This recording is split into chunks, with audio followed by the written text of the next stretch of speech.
Palavra da Verdade, com Hernandes Dias Lopes. Louvado seja Deus. Que bênção ter esse time bonito das diversas regiões do nosso país. Louvado seja Deus. Abra sua Bíblia comigo, por gentileza, no livro de Gênesis, capítulo 32, versos 22 a 32.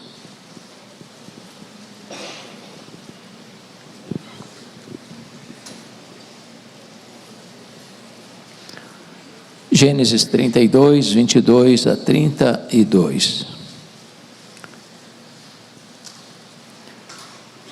Está escrito: levantou-se Jacó naquela mesma noite, tomou suas 2 mulheres, suas 2 servas e seus 11 filhos, e transpôs o val de Jaboque. Tomou-os e fê-los passar o ribeiro, fez passar tudo o que lhe pertencia, ficando ele só. E lutava com ele um homem até o romper do dia. Vendo este que não podia com ele, tocou-lhe na articulação da coxa. Deslocou-se a junta da coxa de Jacó na luta com o homem. Disse este: deixa-me ir, pois já rompeu o dia. Respondeu Jacó: não te deixarei ir se me não abençoares. Perguntou-lhe, pois, como te chamas? Ele respondeu: Jacó. Então disse: já não te chamarás Jacó e sim Israel, pois como príncipe lutaste com Deus e com os homens e prevaleceste. Tornou Jacó: dize, rogo-te, como te chamas? Respondeu ele: por que perguntas pelo meu nome? E o abençoou ali. A aquele lugar chamou Jacó Peniel, pois disse: vi a Deus face a face, e a minha vida foi salva. Nasceu-lhe o sol, quando ele atravessava Peniel e manquejava de uma coxa. Por isso os filhos de Israel não comem até o dia de hoje, até hoje, o nervo do quadril na articulação da coxa, porque o homem tocou a articulação da coxa de Jacó no nervo do quadril. Meus irmãos, Jacó é uma das figuras mais emblemáticas da Bíblia. Nenhum nome é mais repetido na Bíblia do que o nome de Jacó. Nem Abraão, nem Moisés, nem Davi, nem Paulo. É o nome mais repetido na Bíblia. Jacó tem 3 momentos decisivos na sua vida: Betel, Peniel e El-Betel. Quando ele sai de casa, depois de ter enganado seu pai e traído seu irmão, ele era solteiro, vivia na barra da saia da mãe. A mãe é quem tomava as decisões por ele. A princípio ficamos a imaginar que ele era um jovem, até mesmo um adolescente. Mas quantos anos tinha Jacó quando saiu de casa? Eu gastei um tempinho pensando nisso, fazendo algumas contas, e cheguei a uma conclusão absoluta, clara, segura. Jacó tinha 77 anos quando saiu de casa, na barra da saia da mãe. Tem esperança para os solteiros, fiquem tranquilos.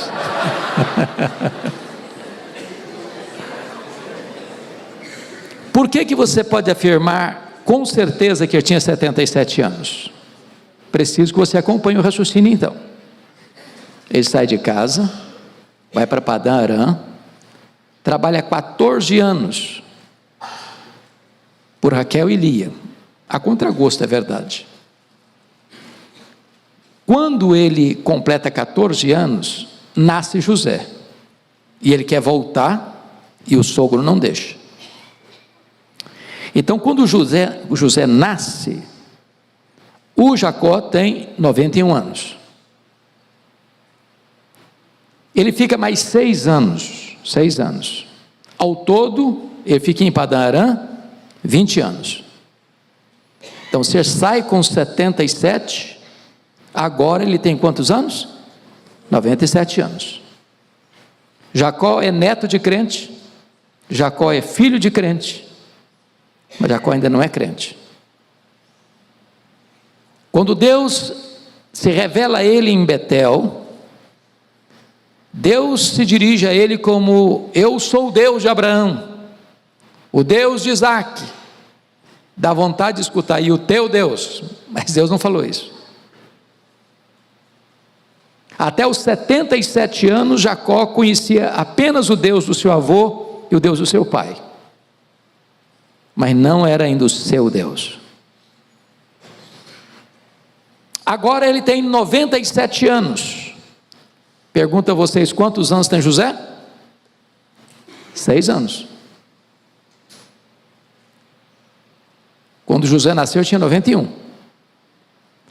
Então Jacó vai ser convertido com 97 anos de idade. Nós nunca podemos perder a esperança de ver alguém da nossa família convertido.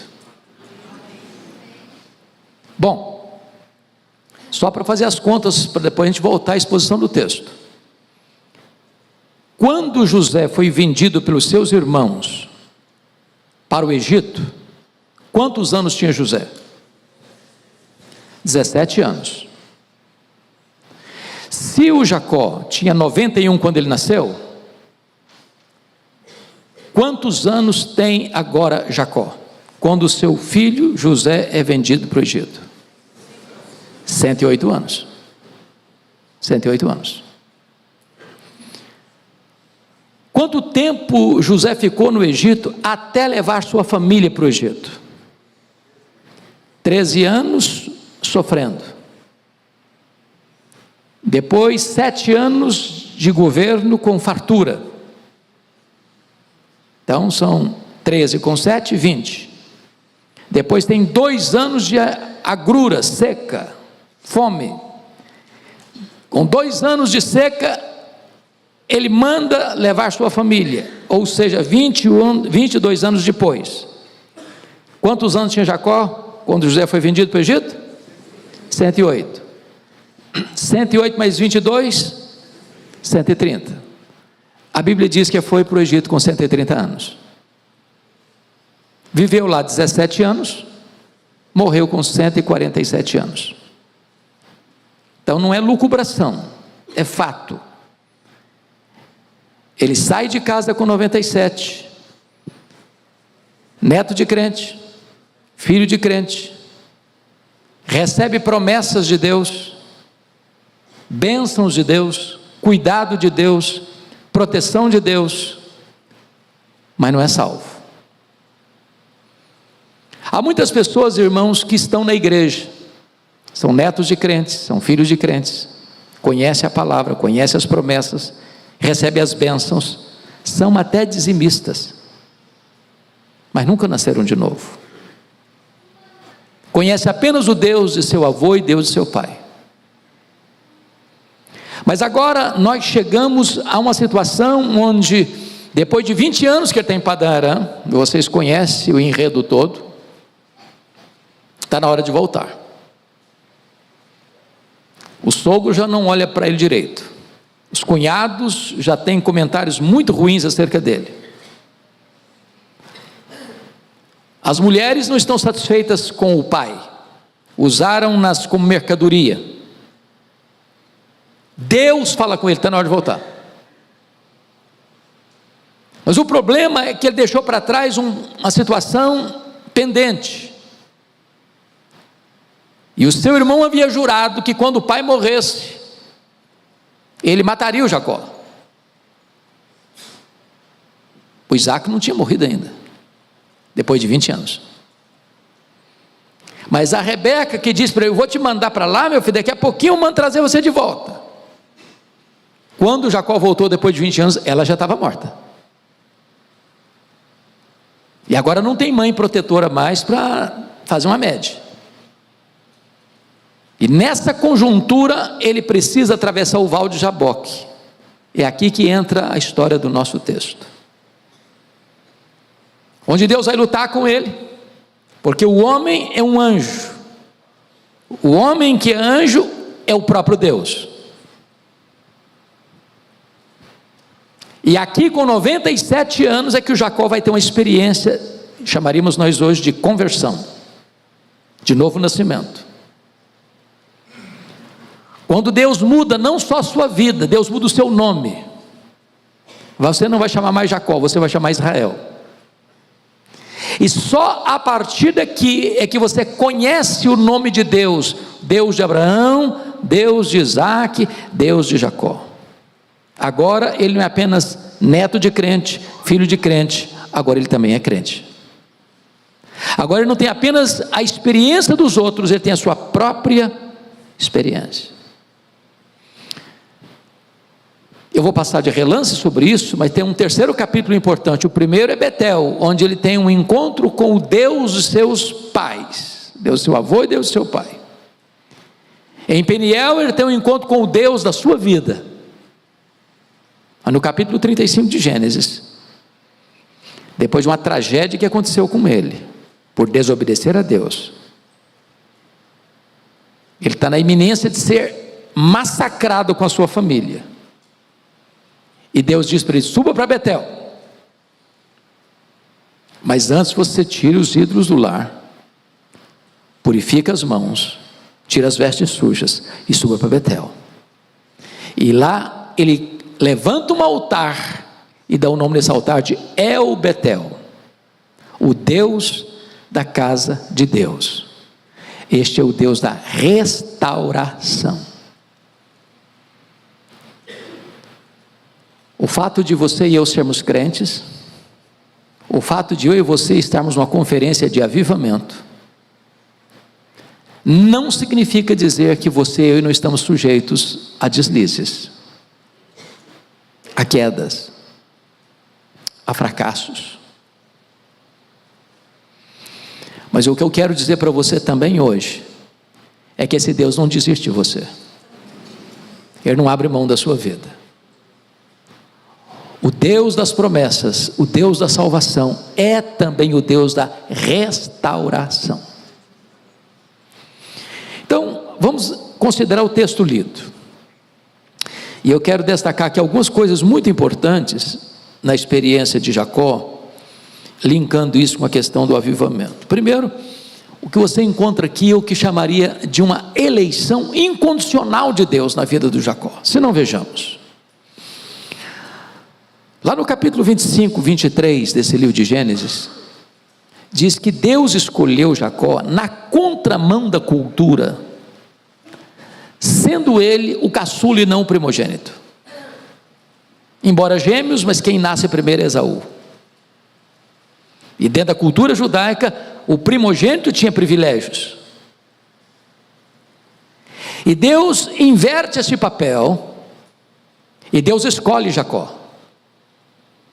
Não por méritos dele. Essa é a história da sua, da minha, da nossa salvação. Deus nos escolheu não porque viu em nós alguma virtude para nos escolher.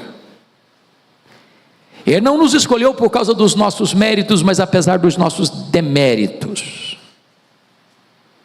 Se nós colocássemos lado a lado Esaú e Jacó, talvez nós fizéssemos opção por Esaú e não por Jacó. A segunda coisa que me marca é que Deus amou Jacó, apesar de seus pecados. Está lá em Malaquias capítulo 1, versículo 2 e 3. Eu amei a Jacó e eu aborreci a Esaú. É espantoso o fato de você e eu, conhecendo-nos, ainda Deus nos amar. Eu não tenho dúvidas disso. Só um louco pode sim, vai descer ao conhecer a si mesmo. Os gregos diziam: conheça-te a ti mesmo. Estavam errados.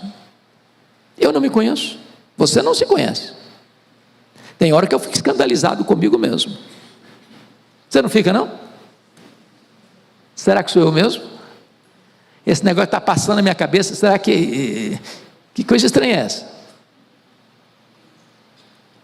Mas Deus nos conhece totalmente, profundamente, exaustivamente, conhece o revelado, conhece o oculto, conhece o que ninguém conhece, Ele sabe tudo, exaustivamente, e apesar disso, Ele o quê? Nos ama. Isso é maravilhoso. Terceiro,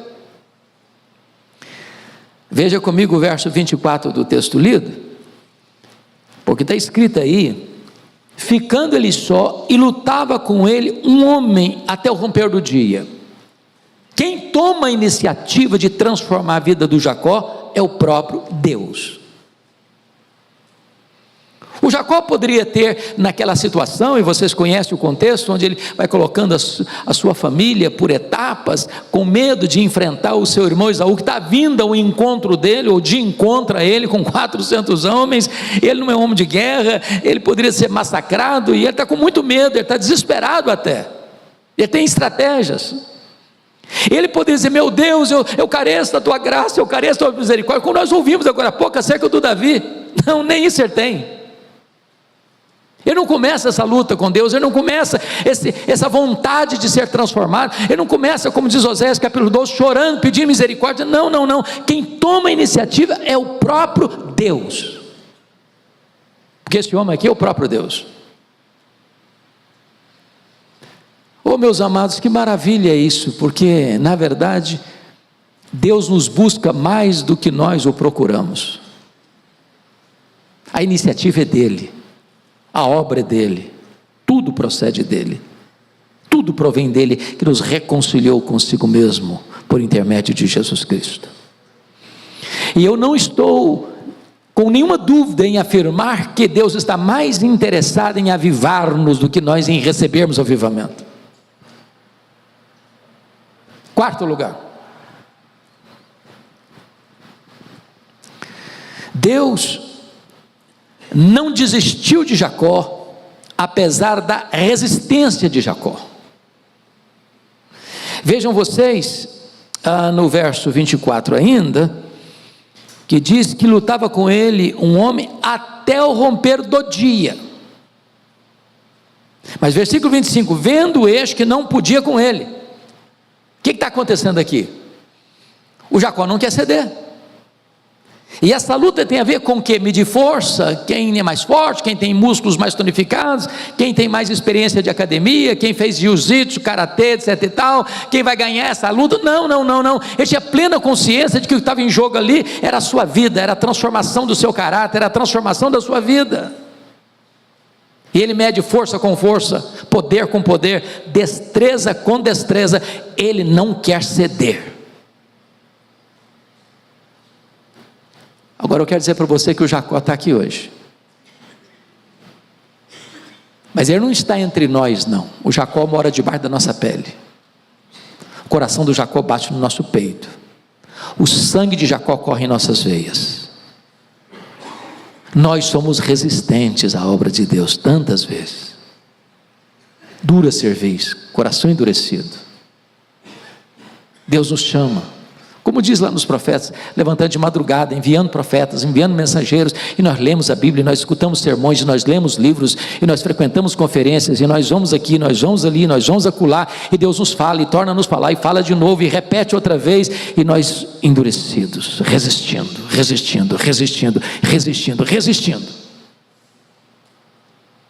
Nós somos Jacó.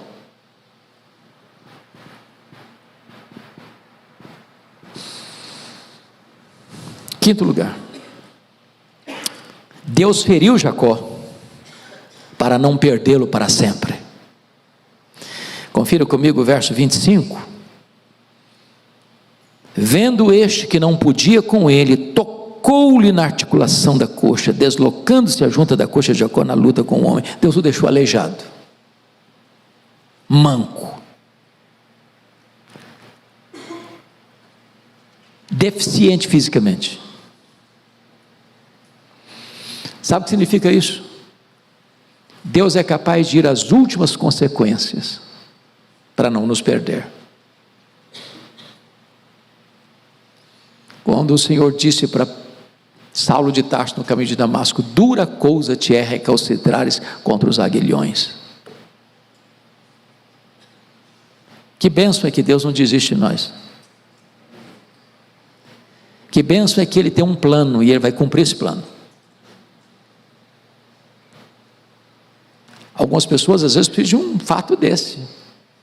Já pensou um cara que nasceu num lar cristão, neto de crente, filho de crente, tem promessas de Deus, e promessas enormes. Deus iria abençoar através dele as famílias da terra. Deus daria para ele uma promessa de não só de uma descendência, mas de uma nação, de um povo.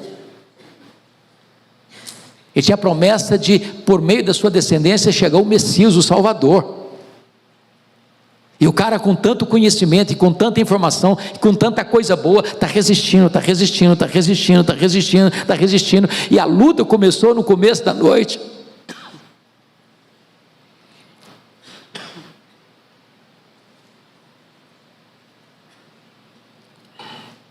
E estava amanhecendo o dia, e o cara não quer ceder. Você já imaginou isso? Agora, quem luta com Deus e consegue ganhar? Já tentou ganhar de Deus?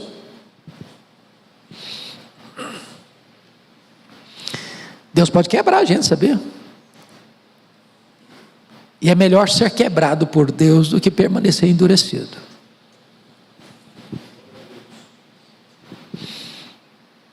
Deus tem uma obra para fazer em nós e através de nós, e Ele não vai recuar.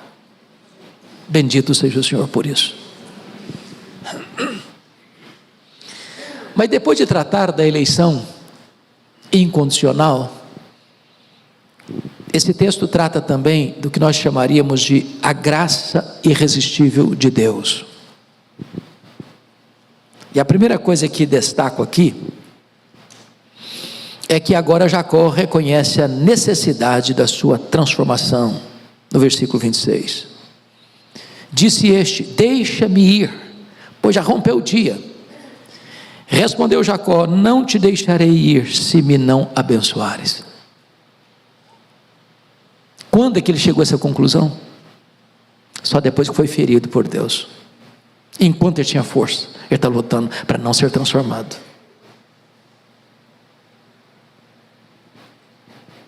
Deus tira a força dele. Um manco, um aleijado, não consegue mais lutar. Ele é dependente. E agora o Senhor quer ir, e ele diz: não, eu não te deixarei se tu não me abençoares. É hora de você se agarrar com o Senhor, de Senhor, eu não posso mais apenas ser um frequentador de conferências.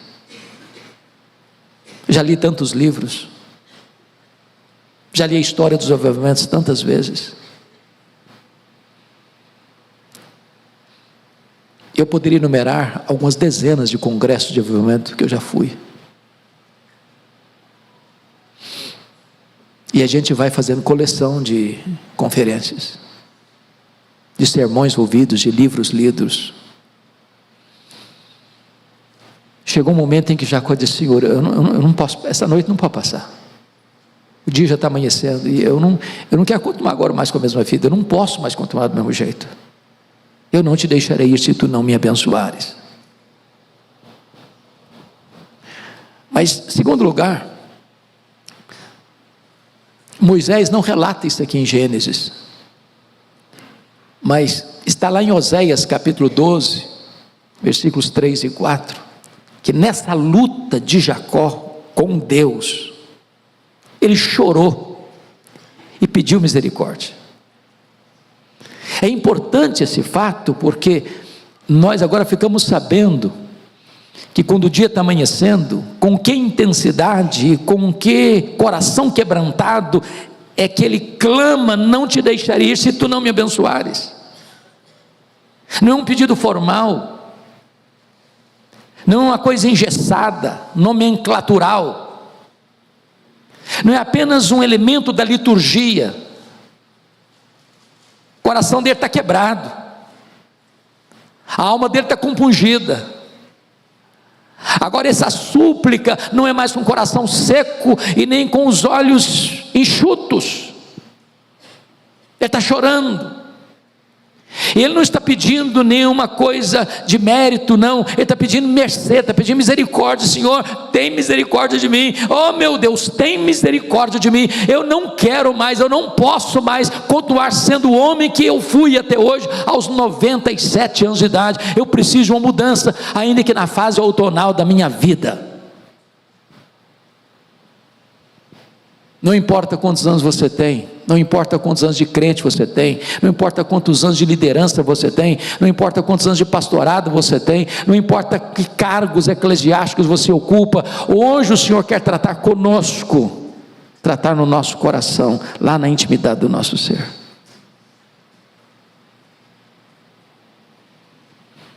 Mas em terceiro lugar, veja comigo o versículo 27, Jacó confessou o seu pecado. Perguntou-lhe, pois, como te chamas? Ele respondeu, Jacó. Isso não foi uma resposta, isso foi uma confissão. Vocês se lembram que há 20 anos, essa mesma pergunta fora feita a ele, e feita pelo seu pai. Quando ele entra no quarto do seu pai, já estava praticamente cego, e o seu pai tinha pedido a Esaú para ir no campo, procurar uma caça, ele gostava. Aliás, o Isaac errou muito na criação dos meninos, a Rebeca também. Não é certo um pai ter preferência por um filho, a mãe ter preferência por outro filho, e os pais insensatamente jogaram um filho contra o outro. E quando a Rebeca escutou atrás da porta, porque a comunicação do casal já tinha ido embora também, a conversa, ela chamou Jacó, o menino então só tem 77 anos, era um adolescentezinho. Vem cá, meu filho, o negócio é comigo, você vai fazer o que eu mandar. Você vai pegar um cabrito, eu vou preparar, eu sei o gosto do seu pai, já cozinho para ele há muitos anos, e você vai levar, porque ele vai abençoar você, porque se você não fizer isso, ele vai abençoar Esaú, e vai dar tudo errado. É muito triste quando alguém precisa dar uma mãozinha para Deus, porque Deus não precisa de mãozinha humana, não precisa? Toda vez que o homem quis dar uma mãozinha para Deus, deu errado. Já que não, mamãe, isso não vai funcionar, mas não vai funcionar de jeito nenhum. Mas por que não vai funcionar, meu filho? Não vai primeiro, mamãe, eu sou diferente do Esaú, hein? Se meu pai me chama e me apalpa, eu sou todo peludo, eu sou lisinho, não tem nada. Ele vai descobrir a farsa, a mentira. Não, deixa comigo, eu estou no controle. Cobriu o cara de pelo, foi lá no guarda-roupa, pegou a melhor roupa do Esaú, vestiu no cara, entrou no quarto, disse, meu pai, quem é você? Eu sou Esaú. Como assim? Tão depressa você conseguiu a caça? Deus é tão bom, né? E botou o nome de Deus na história. Mentiu, blasfemou. A voz é do Esaú, mas chega aqui perto. Na verdade o cheiro é do Esaú, mas a voz é do Jacó. E perguntou, você é Esaú mesmo? Eu sou Esaú, meu pai, sou Esaú. Mentiu. Sabe o que significa a palavra Jacó? Trapaceiro, enganador, mentiroso, suplantador. 20 anos depois, na hora da mudança radical, Deus então pergunta, qual o seu nome? Eu acho algumas perguntas da Bíblia muito curiosas, porque é o óbvio lulante, não é não? Se era o anjo, se era Deus que estava lutando com ele, será que Deus não sabia o nome dele? Há perguntas que Deus faz, que não é porque Deus precisa de uma informação, é que Deus quer trabalhar com a gente. Deus quer acordar a consciência adormecida do Jacó. Então quando ele responde, eu sou Jacó, O que ele está dizendo é o seguinte: eu sou isso mesmo que meu nome significa, eu sou um suplantador, eu sou um mentiroso. Até hoje a minha vida foi uma vida de mentira. Até hoje eu enganei. Até hoje foi uma trapaça. Esse cara, com 97 anos, tem família, tem riqueza, tem promessa de Deus, tem bênção de Deus, tem cuidado de Deus, mas não tem experiência com Deus. Às vezes, irmãos, nós estamos na igreja há anos, às vezes temos lastro de família na igreja, 2 gerações, 3 gerações, 5 gerações de crentes. A gente dá até uma afinada na voz, não, eu tenho tradição, pedigree espiritual.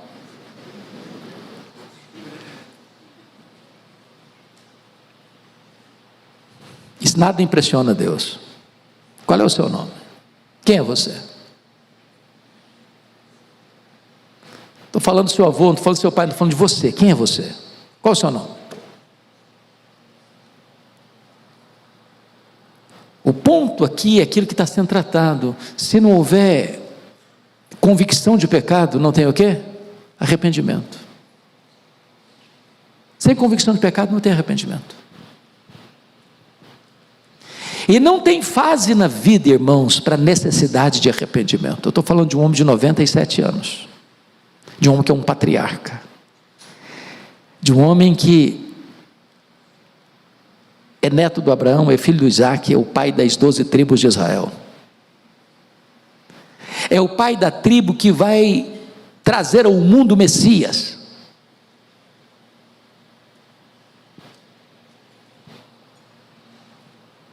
Mas finalmente, versículo 30, diz que Jacó viu a Deus face a face, a sua vida foi salva. Aquele lugar chamou Jacó Peniel, pois disse: vi a Deus face a face, a minha vida foi salva. Aqui tem um corte radical, aqui tem um antes, aqui tem um depois. Eu sei que nem todos nós conseguem identificar esse dia na vida, e nem por isso a sua experiência é menos importante do que aquele que teve uma situação como essa. O cara ficou aleijado para ser convertido, ou um Saulo de Tarso para ficar cego na estrada para reconhecer o senhorio de Jesus, ou como Manassés, que precisa ser preso e carregado como um bicho para se quebrantar, ou como Nabucodonosor, que precisa virar bicho mesmo para se arrepender.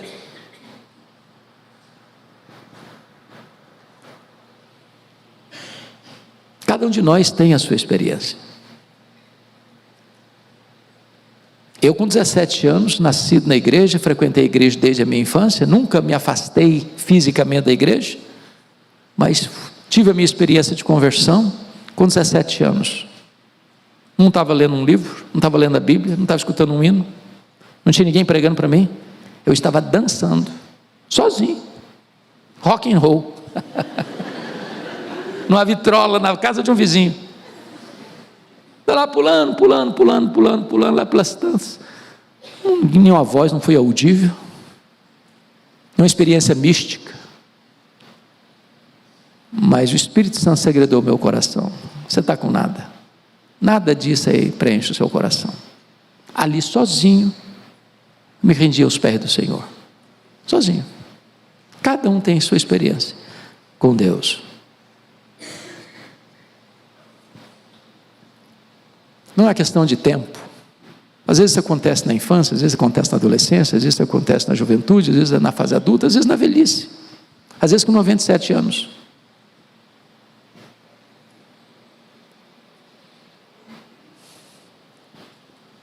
O que é maravilhoso é que quando amanheceu o dia, o Jacó está manco, mas está salvo. Ele está manco, mas está feliz. Ele está manco, mas o sol apareceu para ele. Ele está manco, Mas Deus não só mudou a vida dele, mas mudou a disposição do coração de Esaú em relação a ele. E em vez de enfrentar uma guerra, enfrenta abraços e beijos de reconciliação. Mas eu queria concluir agora levando vocês para o capítulo 35, porque o ponto do congresso é esse. Quando nós estamos falando de arrependimento, nós não estamos falando daquele arrependimento para salvação, não é a intenção do congresso ser um congresso evangelístico, é um congresso de avivamento. E por ser um congresso de avivamento, nós estamos falando de quem? De crentes. Avivamento não é para o incrédulo, avivamento é para a igreja. O incrédulo você prega salvação. A pergunta é: e gente salva? Pode pisar fora do caminho? Gente salva pode ter um resvalo, pode ter uma crise. Deus mandou o Jacó subir para Betel, ficou em Siquém, foi armando as suas tendas para o lado de Siquém. Para ele, que era um pastor de ovelhas e muito gado, era um lugar mais favorável, mais desenvolvido. Mas ali acontece uma tragédia, a sua única filha desonrada.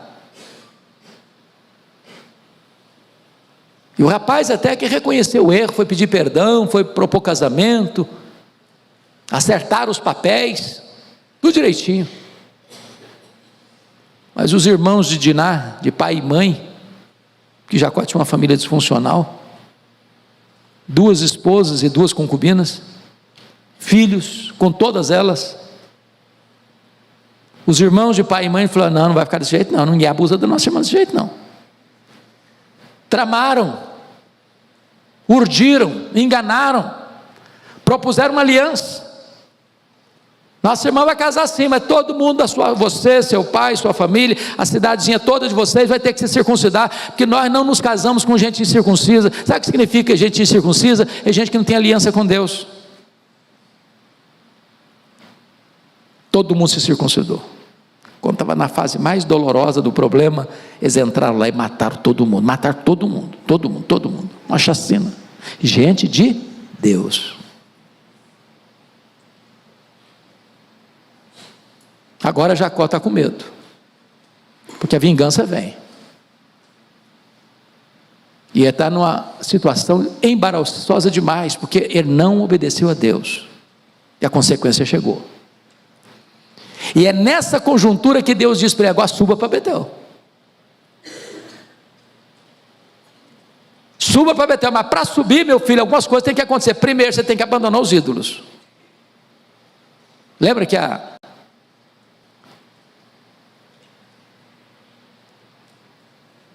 história dos ídolos da família? Lembra da Raquel? Escondeu os ídolos. Aqueles ídolos eram deuses, eram ídolos familiares. Aquilo foi problema na história de Israel a caminhada toda. Às vezes a gente tem ídolos de estimação, a gente guarda bem guardadinho, mas está lá. De vez em quando dá uma piscadela, olha, fica aqui, tá? Confio em você, tá? Você vai me ajudar ainda.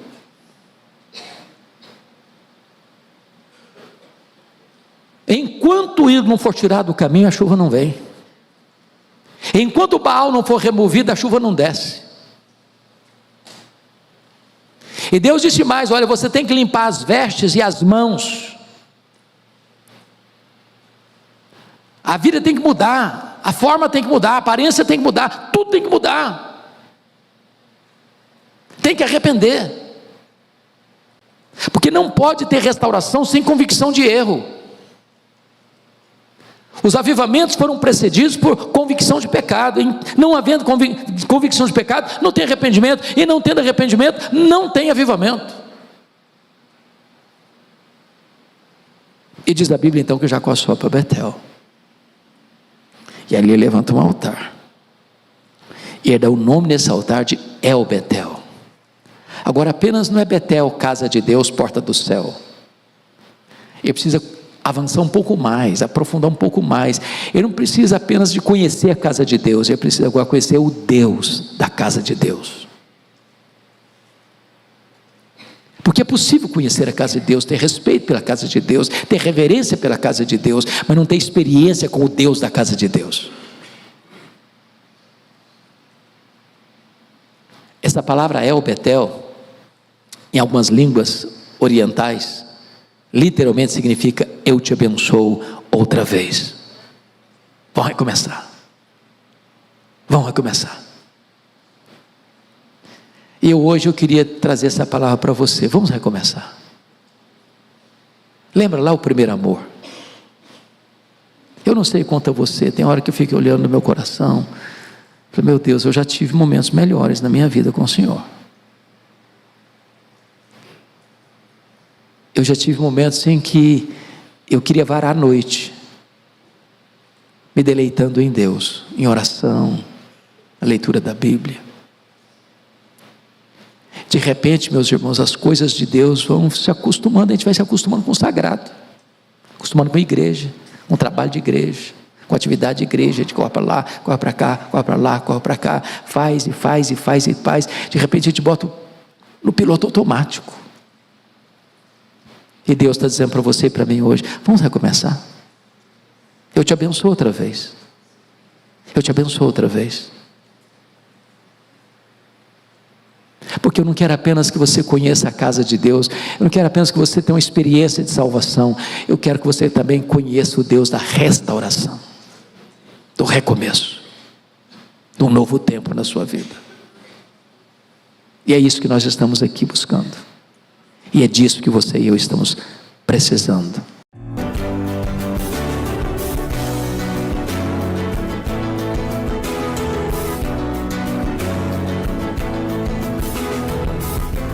Palavra da Verdade, com Hernandes Dias Lopes.